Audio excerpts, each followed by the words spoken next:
আমার কাজের বউ আছিল, 3টা কাজের বউ আছিল, দারোয়ান আছিল, আমাকে বেড়াছিল, আমার এই গরিব পাড়ায় ঢুকে আমার ছেলে আমার কেউ 10 টাকা সাহায্য করে না।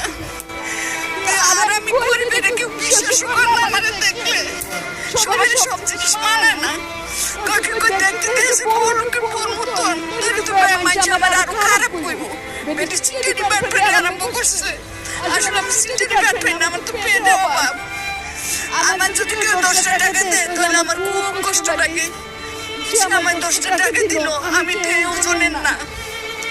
আর সে 10 টাকা আমার না দিলে তো তাহলে আমার পেটে খিদা, আমার কেউ দেও না। এই যে তো সামনে পায়ে যে আমি খুব কষ্ট করে চলি, এত কষ্ট করে আমি এক মেয়ের বাসায় থাকি, খুব কষ্টে খাই লই।